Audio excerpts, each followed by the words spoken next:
28절에서 39절입니다.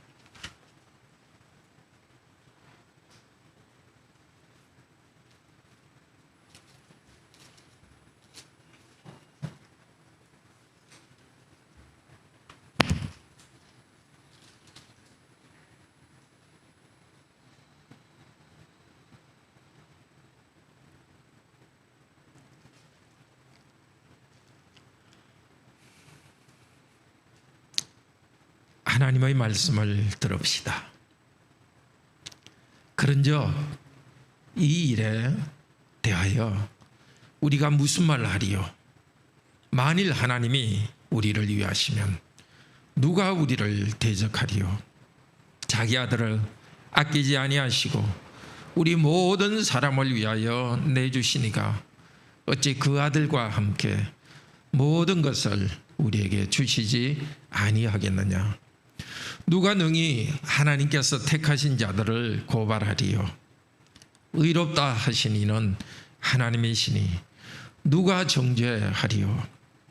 죽으실 뿐 아니라 다시 살아나신 이는 그리스도 예수시니 그는 하나님 우편에 계신 자요 우리를 위하여 간구하시는 자시니라. 누가 우리를 그리스도의 사랑에서 끊으리요?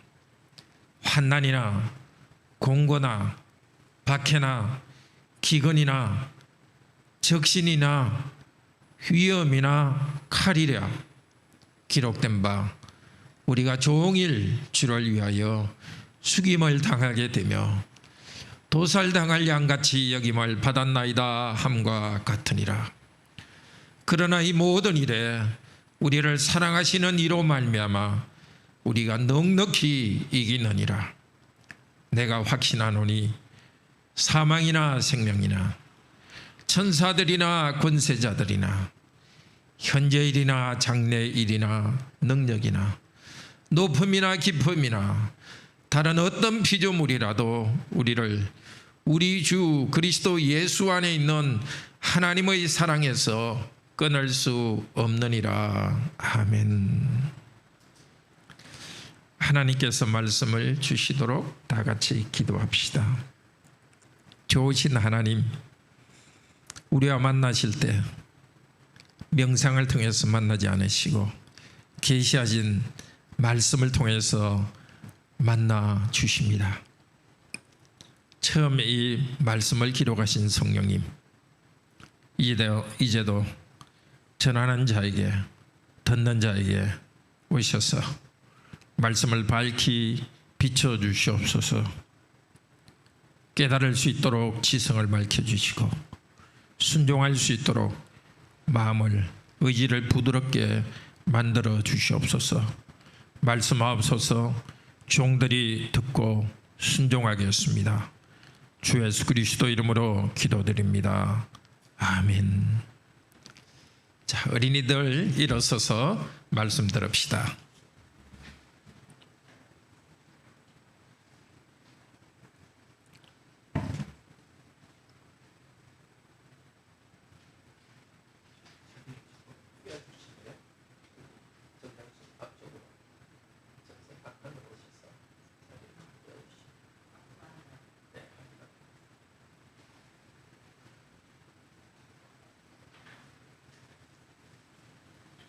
다들 반가워요. 집에 있네요.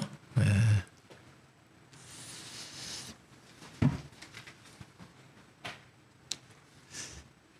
여러분이 착하지 않으면 엄마 아빠가 여러분을 미워하실까요?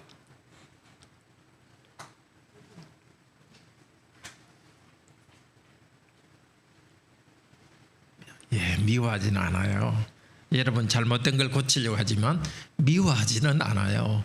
혹시 그렇게 생각인지도 모르겠어요. 나 잘못했을 때 고치려고 엄마 아빠가 혼내니까 나를 미워하는가 생각했는지도 모르지만 절대 미워하지 않죠. 또 여러분이 하기 싫은 거 엄마 아빠가 하라 할 때 있죠. 좀 운동하라고 할 때도 있겠고, 또 잘 모르겠어요. 좀 힘든데 엄마 아빠가 하라는 게 있을 거예요. 여러분을 싫어해서 그럴까요? 아니죠. 힘든 걸 하라 할 때 또 잘못된 일을 할 때도 여러분을 사랑합니다. 하나님은 여러분 부모님보다 훨씬 더 사랑이 많으세요. 그러니까 우리 어린이 여러분도, 여러분의 부모님, 어른들도 하나님이 우리를 하나님 백성으로 삼아주셨어요. 우리가 잘못하고 죄를 지을 때도 우리를 사랑해요. 잘못하는 것을 고치려고 하지만 우리를 사랑해요. 힘든 일이 생기죠. 혹시 여러분이 병이 있는지도 모르겠어요. 또 부모님들이, 여러분 부모님들은 돈이 없어서 힘들지도 모르겠어요. 하나님께서 우리한테 힘든 일을 줄 때도 우리를 사랑하세요. 그래서 우리는 잘못한 일을 할 때도 고치려고 하지만 하나님이 나를 사랑하신다. 꼭 기억하세요. 힘든 일이 생기도 하나님이 나를 사랑하시기 때문에 우리는 흔들리지 않고 딱 서는 겁니다. 그리고 또 하나님이 우리를 사랑하시는 것은 교회를 통해서 사랑이 나타나요. 우리 어린이 여러분들은 부모님을 통해서 하나님 사랑이 나타나고 가족을 통해서 하나님 사랑이 나타나요. 또 우리 모든 성도들은 교회를 통해서 하나님 사랑이 나타납니다. 힘들 때 성도들이 서로 격려하는 것, 성도들이 또 죄 때문에 흔들릴 때 서로 격려하는 것, 그것을 통해서 하나님은 우리에게 사랑을 베풀어 주세요. 그래서 우리는 어려움이 있을 때도, 또 우리가 죄와 싸울 때도 흔들리지 않고 나갈 수 있습니다. 네, 앉으셔서 계속해서 말씀 들어요.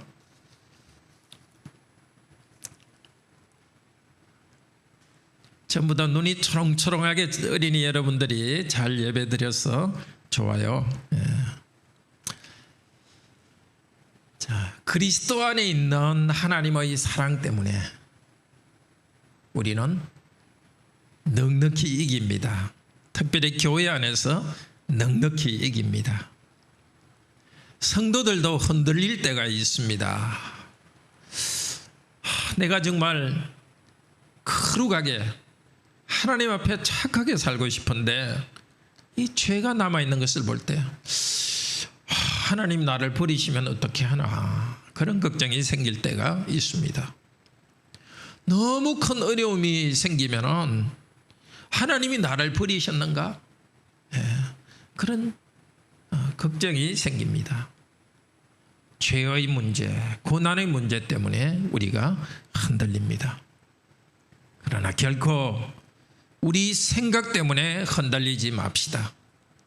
하나님께서는 우리를 사랑하십니다. 예수 그리스도 안에서 우리를 사랑하십니다. 첫째로 34절까지는 하나님께서는 그리스도 안에서 우리를 의롭다 하셨기 때문에 우리의 죄의 문제를 보더라도 결코 하나님께서 우리는 정죄하지 않으십니다. 누가 우리를 정죄하겠습니까? 둘째로 하나님께서는 그리스도 안에서 우리를 사랑하시기 때문에 어떤 환난도 우리는 이길 수가 있습니다. 세 번째로 우리는 교회와 함께 넉넉히 이길 수가 있습니다. 예수 그리스도 안에 나타난 하나님의 사랑 때문에 우리는 죄와 어려움 가운데서도 넉넉히 이길 수 있습니다. 오늘 성령님께서 우리 모두에게, 교회당에서 예배드리는 우리 성도님들, 가정에서 예배드리는 우리 성도님들 모두에게 이 확신이 있기를 바랍니다. 하나님이 우리를 의롭다 하셨는데 누가 정죄하겠습니까? 31절은 말합니다. 그런즉 이 일에 대하여 우리가 무슨 말을 하리요? 이 일이라는 것은 앞쪽에서 쭉 이야기한 말입니다. 우리가 죄인인데 하나님께서 의롭다고 하셨습니다. 예수 그리스도 안에 있는 생명을 주셨습니다. 그런데도 우리에게 어려움이 생깁니다. 만일 하나님이 우리를 위하시면 누가 우리를 대적하리요? 우리를 대적하는 것이 있다는 뜻입니다. 죄가 우리를 대적합니다. 경제적 어려움이 우리를 대적합니다. 건강의 문제가 우리를 대적합니다. 그러나 하나님께서 우리를 위하시면 이렇게 했는데, 그는 하나님이 우리를 위할 수도 있고 아니다, 그 뜻이 아닙니다. 하나님은 항상 굳게 우리 편에 서 있습니다. 하나님께서 우리 편에 서 있는데 이런 어려움들이 우리를 넘어뜨리겠는가? 32절 너무나 귀한 말씀입니다.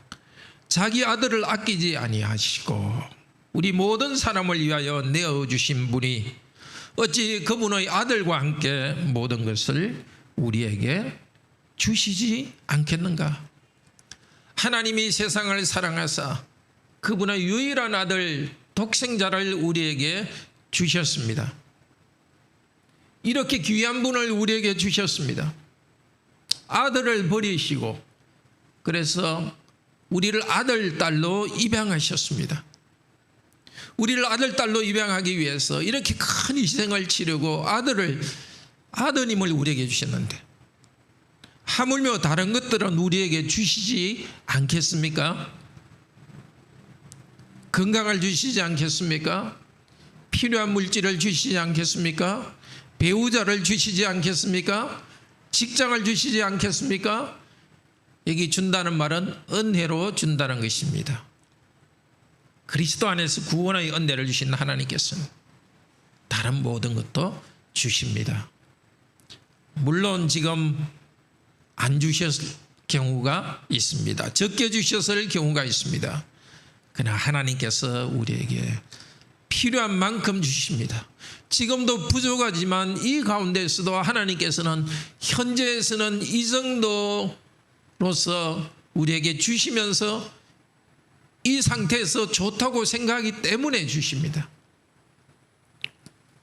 하나님께서 우리에게 주신 제일 좋은 것은 우리를 의롭다고 하신 것입니다. 우리가 하나님의 자녀로서 올바로 살려고 하지만은 이 세상 살 동안에 여전히 죄가 있습니다. 마귀가 바깥에서 우리를 고발합니다. 그래서 하나님이 너를 사랑하지 않아 이런 생각을 일으킵니다. 그리고 우리도 양심이 있지 않습니까? 우리 잘못을 볼 때 우리 양심이 우리를 괴롭게 합니다. 이럴 때 어떻게 해야 되는가? 33절처럼 외치라고 합니다. 우리 같이 한번 힘있게 읽기를 원하는데 참 코로나 4단계네요. 예, 우리가 작은 소리로 한번 읽으시고 집에 있는 분들은 크게 읽어봅시다. 33절 누가 능히 하나님께서 택하신 자들을 고발하리요 의롭다 하시니 이는 하나님이시니. 하나님께서는 선택하신 자를 의롭다고 인정하십니다. 하나님께서 선택하신 자들을 고발할 수가 없습니다. 누가 하나님이 선택하신 자입니까? 하나님께서 따로 떼어놓으신 자입니까? 누가 선택받은 것을 알 수 있습니까? 선택은 하나님 마음속에 있기 때문에 아무도 모릅니다. 그렇지만 결과로서 알 수 있습니다. 오늘 여러분이 예배드리는 것을 통해서 여러분은 선택된 것을 알 수 있습니다. 하나님께서 우리에게 복음 전해주신 결과를 통해서 우리를 선택하신 것을 알 수 있습니다. 우리가 복음을 듣고 믿게 된 것을 통해서 하나님이 우리를 선택하신 것을 알 수 있습니다. 복음을 듣고 믿어 순종하려고 이렇게 발버둥 치는 것을 통해서, 비록 우리가 완벽하진 않지만 발버둥 치는 것을 통해서 하나님이 우리를 선택하신 것을 알 수 있습니다. 하나님은 선택하시고 선택하신 우리를 의롭다고 하셨습니다. 선택하셨기 때문에 복음을 주시고 믿게 하시고 믿음을 보고 의롭다고 인정하십니다. 우리의 행위 때문이 아닙니다. 하나님이 우리를 의롭다고 하시는데 누가 하나님 앞에 고발하겠습니까? 우리나라에 대법원이 있지만 진짜 대법원은 하나님의 법원입니다. 진짜 대법원장은 하나님이십니다. 그 하나님께서 우리를 의롭다고 인정하시는데 누가 우리를 고발하겠습니까? 우리가 부족하지만 이어서 말합니다. 누가 우리를 정죄하리요? 정죄라는 것은 죄 있다고 말하는 것입니다. 고발은 이 사람 죄 있습니다 하고 가져오는 것이고 사람을 데리고 오는 것이고, 정죄라는 죄가 있다고 선언하는 것입니다. 그런데 누군가 우리를 죄 있다고 선언할 때 예수님을 바라봅시다. 예수님은 우리를 위해 우리를 대신해서 죽으셨습니다. 그래서 하나님께서는 우리를 죄인이라고 하지 않고 그 아들 예수 그리스도를 죄인이라고 선언했습니다. 그리고 사형 선고를 내렸습니다. 그리고는 우리에게 죄가 없다고 선언했습니다. 우리를 죽음으로 데리고 가지 않습니다. 물론 대개 요즘은 오래 사니까 100살 되면 죽지만은 그것은 생명으로 들어가는 길이지, 성도들에게서는 더 큰 생명으로 들어가는 거지 사실은 죽음이 아닙니다. 하나님께서 우리를 정죄하지 않으시는데, 죄가 없다고 하시는데, 왜? 예수 그리스도 때문에 죄 없다고 하시는데, 만약 우리를 죄가 있다고 한다면, 누군가가 그렇게 말한다면 그 사람은 예수님을 다시 십자가에 죽이려는 자입니다. 예수님은 다시 십자가에 죽을 수 없고, 하나님께서 우리를 의롭다고 하신 것은 결코 취소하지 않으십니다. 그런데도 다른 사람이 우리를 비난하는 경우도 있지만은, 거기에 여러분 넘어가지 마십시오. 하나님과의 관계 속에서 의롭다 하는 확신 속에 살아가십시오. 물론 계속 매일매일 회개하며 살아가는 성도들은 그래야 됩니다. 그런데 또 다른 문제는 우리가 자기를 보고 계속 정죄하는 것입니다.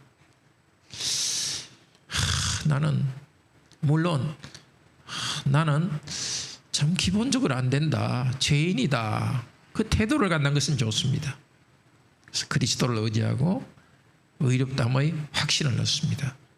그런데 똑같이 나는 안 돼 이렇게 말하는 사람은, 나는 이런 죄를 짓다니 결코 용서받을 수 없어, 이렇게 생각이 흘러가는 사람이 있습니다. 믿음의 자세가 아닙니다. 나는 결코 나를 용서할 수 없어 이렇게 말하는 사람은 뭔가 좋은 것을 추구하는 것 같지만 사실은 그 밑에는 교만이 있습니다. 내가 내 힘으로 아주 어렵게 될 수 있다는 그런 자신감이 깔려있기 때문에 나는 나를 용서할 수 없으라고 말합니다. 그리스도께서, 하나님께서 우리를 용서하지 않으시면 우리는 절망입니다. 하나님께서 우리를 용서하셨으니까 백지처럼 의롭다고 하셨습니다. 그런데 나 자신에 대해서 내가 자꾸 정죄하고 괴롭게 구는 것도, 그것은 옳지 않습니다. 나의 죄 때문에 죄책감을 느끼고만 있는 것이 옳지 않습니다. 죄책감을 느끼자마자 바로 그리스도를 바라봅시다. 그런데 우리는 죄가 아닌데도 괜히 죄책감을 느끼는 이상한 경향이 있습니다. 그냥 다른 사람이 나한테 부정적으로 이야기하면 뭔가 이렇게 위축되고, 하나님께서 우리를 정죄하지 않는데 그렇게 위축되지 마십시오. 스스로를 정죄하듯이, 또 죄가 아닌데 뭔가 일이 잘 안 되면 자기를 또 이렇게 정죄하는 거예요. 하나님께서는 우리에게 하나님 나라의 백성으로서 기쁘게 살아가기를 원하십니다. 우울하게 살아가는 것을 원하지 않습니다. 열매를 원하십니다. 우리에게 달란트를 주시고 사랑할 수 있는 재능을 주시고 힘있게 살아갈 수 있도록 하시고, 그래서 그 힘으로 하나님을 경배하고 사랑하도록 하셨습니다.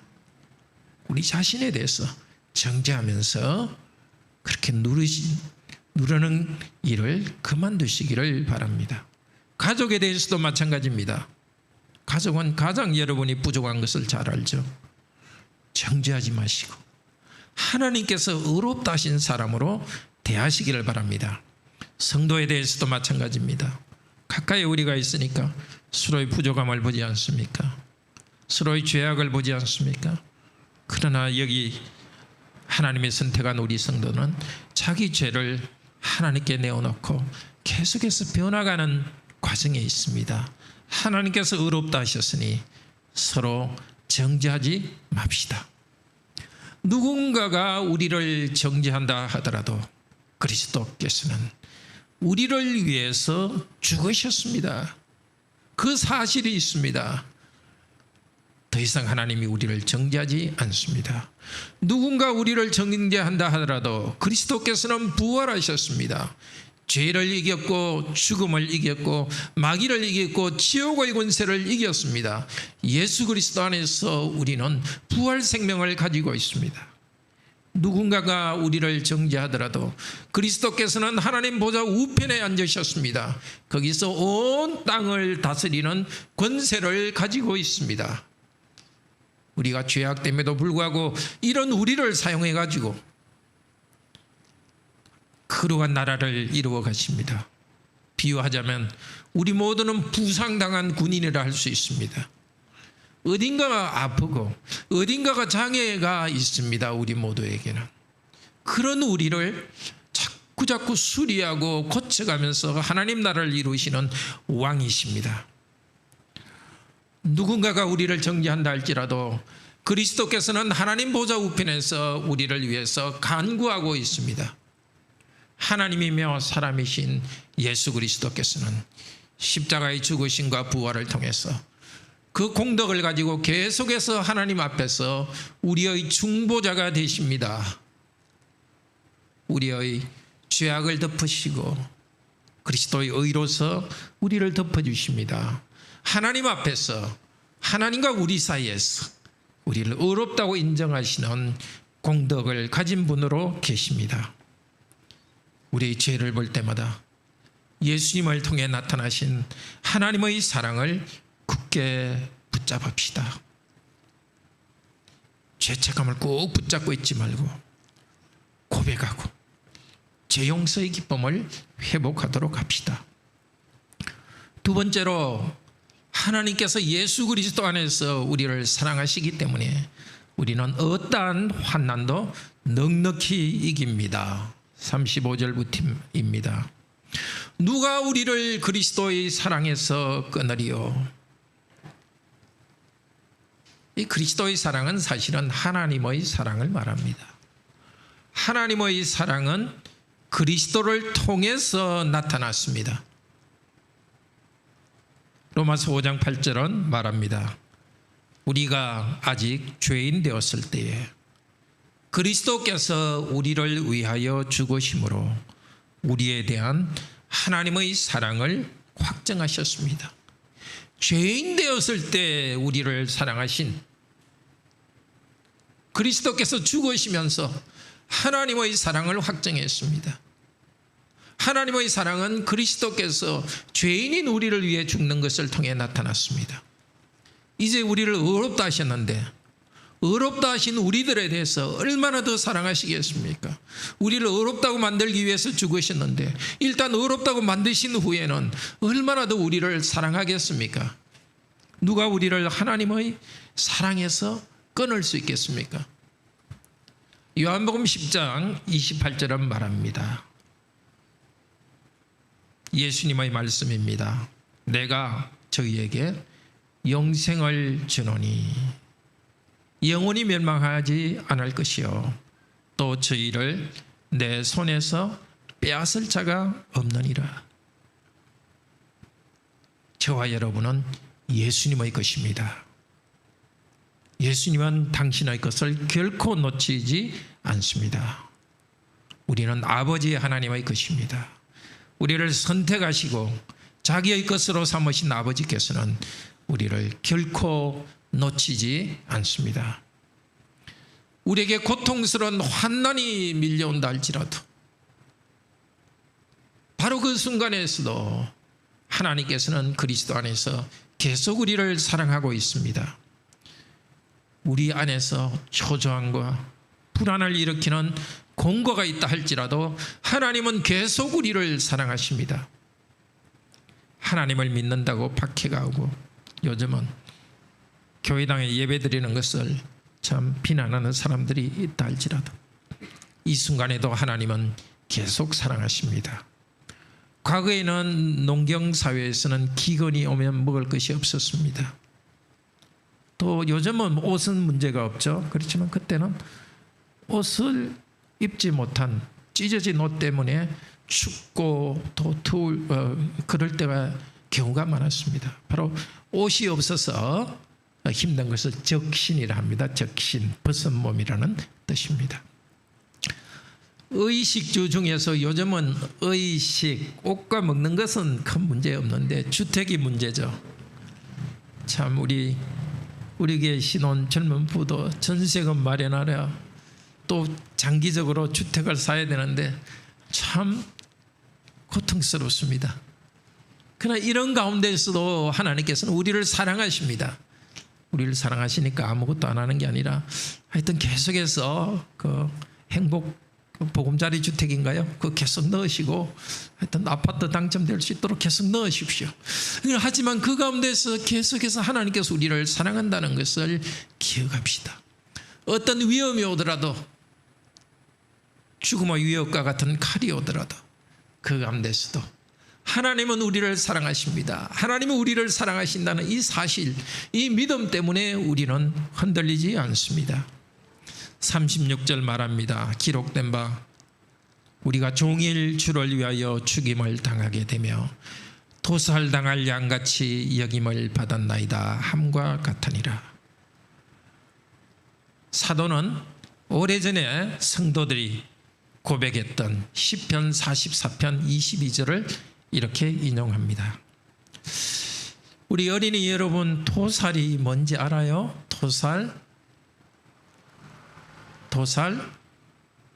도살당할 양 이렇게 하고 있죠. 예. 우리 정육점에 가면은 돼지고기, 소고기 있죠.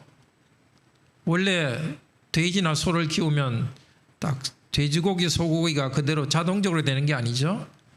돼지나 소를 가지고 가서 이렇게 잡아서 죽이고 고기로 만드는 걸 도살이라 그럽니다. 그런데 하나님의 백성이 얼마나 힘들었던지 꼭 자기를 짐승처럼 데리고 가서 죽이는 것과 같았습니다. 매일 주님을 위하여서 죽는 것과 같이 고통스러웠습니다. 혹시 우리 성도님은 그런 적이 있습니까? 매일 살아가는 것이 꼭 죽는 듯이 힘들 때 아마 그 정도는 아니었을 겁니다. 앞서간 성도는 정말 그럴 때가 있었습니다. 다윗 같은 경우는 한때 그랬죠. 사울이 이유도 없이 계속 죽이려고 많은 군대를 가지고 따라왔으니까 언제든지 죽을 수 있는 죽을 목숨입니다. 근데 주를 위하여서 우리가 하나님을 믿기 때문에 정말 죽음의 위협이 있을 때가 있습니다. 특히 지금 탈레반 정권 하에 있는 우리 그리스도인들 수만 명이 있다는데요. 정말 우리가 기도해야 될 때입니다. 0.02%인가 기독교인데 그 가운데 참 너무나 위협 가운데 있는 성도들, 과거에도 그랬지만 지금도 핍박당하는 성도가 있습니다.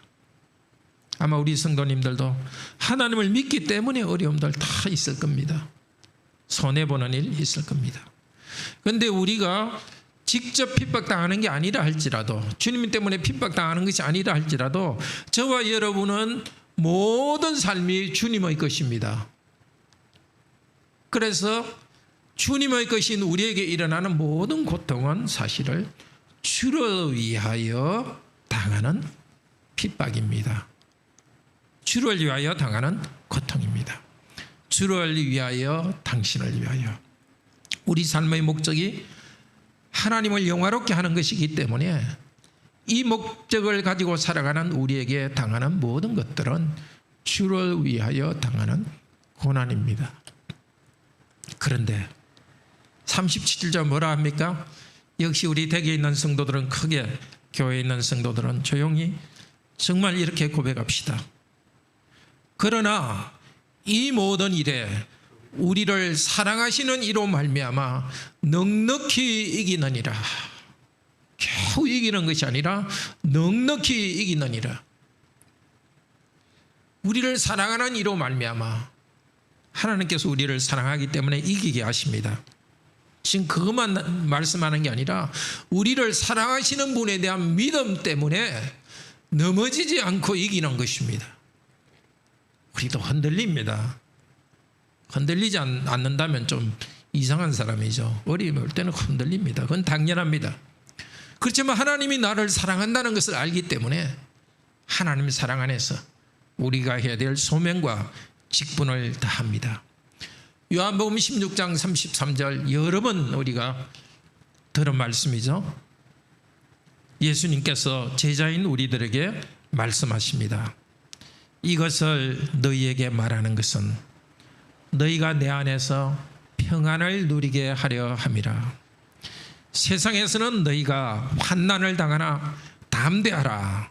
내가 세상을 이겼다. 바로 십자가에 달려 돌아가시기 하루 전날 말씀하셨습니다. 내일 곧 힘없이 죽어갈 예수님께서 내가 세상을 이겼다고 말씀하십니다. 그리고 제자들에게도 예수님이 십자가의 고난을 당했듯이 너희가 세상에서는 환난을 당한다고 말씀하셨습니다. 어려움이 없다고 말씀하신 것이 아니라 너희가 세상에서 환난을 당하나 담대하라, 이겨라. 왜냐하면 내가 세상을 이겼기 때문에. 그리스도에게는 환난이 없는 것이 아니라 그리스도와 연합하여서 그리스도와 함께 이깁니다. 38절 39절에서 한 번 더 강조합니다. 예수 그리스도 안에서 하나님의 사랑을 확신합니다. 38절 내가 확신하노니. 여기 나라는 것은 편지를 쓴 사도 바울뿐만이 아니라 우리 모두가 거기에 자기를 집어넣으라는 것입니다. 내가 확신하노니. 우리도 확신합시다. 확신합시다. 하나님께서 우리에게 확신하라고 하십니다. 느낌이 오지 않더라도 느낌을 우리 이 말씀에 복종시킵시다. 확신합시다. 뭘 확신하라고요? 다른 어떤 피조물이라도 우리를 우리 주 예수 그리스도 안에 있는 하나님의 사랑에서 끊을 수 없습니다. 과연 하나님이 나를 사랑하시면 이런 일이 생길 수 있을까? 그건 우리 생각이고 하나님의 사랑에서 어떤 일이 일어나더라도 하나님은 계속 사랑하고 계십니다. 꼭 이 말씀을 붙듭시다. 사망이나 생명이 일어나더라도 사망이나 생명도 우리를 하나님 사랑에서 끊을 수 없습니다. 우리가 살아도 죽어도 우리는 하나님의 것입니다. 결코 우리를 버리지 않습니다. 천사들이나 권세자들이나, 천사는 착한 천사고 신약 성경에서 권세자들이라고 되어 있는 것은 그냥 국가 권력이 아니고 나쁜 영들을 말합니다. 선한 천사들이나 나쁜 사탄의 수하에 있는 나쁜 영들이라도 하나님의 사랑에서 끊을 수 없습니다. 현재일이나 장래일, 지금 우리에게 어려움이 있고 슬픔이 있습니다. 앞으로 또 위험한 일 다가올 수 있고 초조함이 있습니다. 그것이 괴롭혀도 우리를 사랑하시는 하나님 때문에 어떤 시간에도 우리는 위로를 얻습니다. 능력이나 이것도 악한 영을 말합니다. 초자연적인 어떤 힘, 악한 영, 하나님의 사랑에서 끊을 수 없습니다. 높음이나 깊음, 이것은 온 세계를 이야기합니다. 온 우주조차도 하늘 저 높이 끝, 저쪽 방향으로 우주 끝까지 이 모든 존재도 우리를 하나님의 사랑에서 끊을 수 없습니다. 어떤 피조물이라도 이 땅에 있는 모든 것들은 하나님이 창조하신 것입니다. 물질도 창조하셨고 경제 현상도 하나님이 창조하셨고 우리의 심리적 흐름도 하나님께서 창조하셨습니다. 결코 하나님의 사랑에서 끊을 수 없습니다. 다르게 말해서 하나님께서는 우리를 결코 버리지 않습니다. 왜? 우리를 당신의 것으로 선택하셨기 때문에. 우리를 선택하셨다는 것만큼 큰 위로가 없습니다.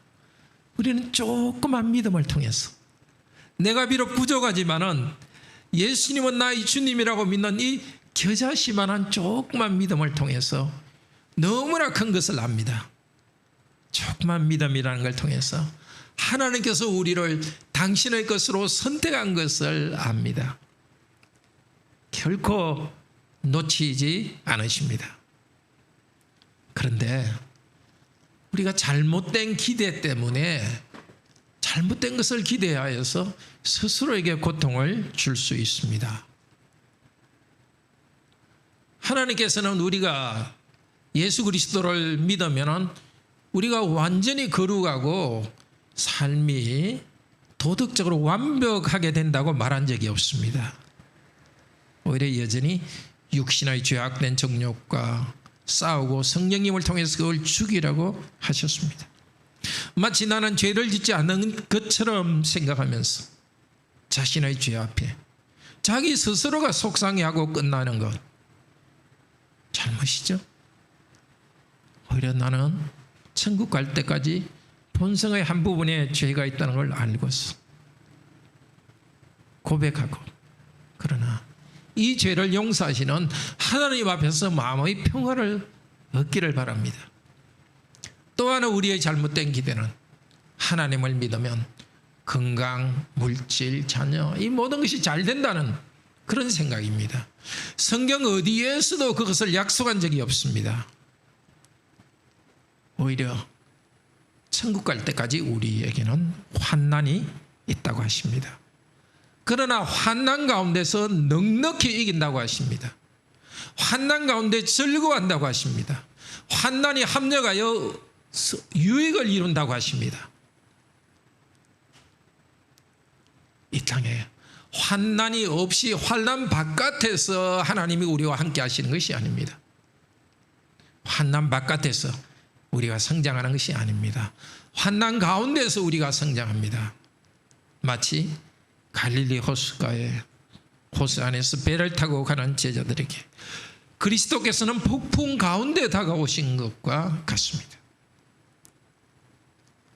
가장 확실한 사실은 하나님께서는 당신의 아들을 우리를 구원하시기 위해서 아들을 버리셨고 우리를 자녀로 삼으셨다는 사실입니다. 영원히 우리를 사랑한다는 사실입니다. 이 사랑 안에서 우리에게 이 땅에서는 웬 일인지 여전히 죄악된 우리의 모습을 남겨두시고 죄와 싸울 수 이길 수 있도록 성령님을 주셨습니다. 그 사랑 안에서 우리를 여전히 고난들을 주시면서 그 사랑을 붙들고 나아가도록 하셨습니다. 마지막으로 하나님께서 우리에게 주시는 이 의롭다 하심, 고난 가운데 이기는 이 선물은 교회와 함께 받는 선물입니다. 로마서 12장 4절 5절 이렇게 말합니다. 우리가 한 몸에 많은 지체를 가졌으나 모든 지체가 같은 기능을 가진 것이 아니니 이와 같이 우리 많은 사람이 많은 성도들이 그리스도 안에서 한 몸이 되어 서로가 지체되었느니라. 우리가 의롭게 되는 것, 고난 가운데 싸워 이기는 것은 아까 로마서 3장 뭐라 그랬죠? 나라고 안 하고 우리라고 말했습니다. 우리는 나 개인으로서 의롭게 되지만 교회 공동체로서 함께 의롭게 됩니다. 우리는 나 개인으로서 각계 전투로서 고난을 이기지만 우리 성도가 함께 고난을 이깁니다. 어떻게 해요? 교회 안에서 이렇게 예배드리면서 함께 말씀을 듣고 이 말씀을 통해서 의롭다 하셨다는 하나님의 말씀을 듣습니다. 고난 가운데서도 우리가 넉넉히 이긴다는 말씀을 듣고서 이 교회 공동체 안에서 공동체를 통해서 의로움과 고난 가운데서 넉넉히 이깁니다. 더 하나 성도들이 경제적 어려움을 당할 때 서로가 도우면서 넉넉히 이깁니다. 기근이나 바로 경제적 어려움을 망하죠. 넉넉히 이기는 것은 하나님께서 성도를 통해서 넉넉히 이김을 주십니다. 정서적으로 너무 힘들고 흔들리는 우리 성도들, 크게 흔들리는 사람도 있지만 우리 모두는 어느 정도 흔들리지 않습니까? 목사인지도 흔들리는 것을 느낍니다. 그렇기 때문에 우리 모두가 서로를 위로하고 격려하는 것을 통해서 넉넉히 이깁니다. 14절은 이렇게 말합니다. 로마서 12장 14절. 너희를 박해하는 자를 축복하고 저주하지 말라. 즐거워하는 자들과 함께 즐거워하고 우는 자들과 함께 울라. 성도들이 슬픔을 당할 때 함께 울면서 위로해주고 기쁜 일을 함께 기뻐하면서 하나의 공동체 안에서 우리가 넉넉히 이깁니다. 교회를 세우고 성도가 서로 함께 이기려면 모여야 합니다. 코로나19 때문에 어쩔 수 없이 다 모이지 못하고 교회당에서 함께 모이는 성도들보다도 가정에서 모이는 성도들이 많습니다. 히브리서 10장 25절은 말합니다. 모이기를 폐하는 어떤 사람들의 습관과 같이 하지 말고. 정말 이런 잘못된 습관이 생기고 있습니다. 모이는 것을 게을리 하는 경향이 있습니다. 교회에 올 수 있는 상황인데도 그냥 인터넷 집에서 보는 것이 편하다, 이거 점점점 게을러지고 있습니다. 그렇게 하지 말고 오직 그 날이 가까움을 볼수록 더욱 그리하자. 예수님 재림의 날이 가까움을 볼수록 더욱 함께 모이자고 합니다. 사랑하는 형제자매 여러분, 꼭 기억합시다. 예수님은 나의 주님이라고 고백하는 여러분들은 하나님께서 여러분을 선택하셨습니다. 결코 하나님은 마음이 변치 않습니다. 한번 어렵다 하셨으니 끝까지 어렵다 하십니다. 의롭다 하셨으니까 죄를 볼 때도 주님께서 어렵다 하신 그 평화를 누리면서 다시 죄와 싸우면서 넉넉히 이깁시다. 우리를 선택하셨기 때문에 고난 가운데서도 결코 던져버리지 않습니다. 결국은 우리의 유익을 위해서 일하십니다. 이 큰 은혜를 교회를 통해서, 교회와 함께 성도를 통해서 성도와 함께 주십니다. 우리 다 같이 하나님을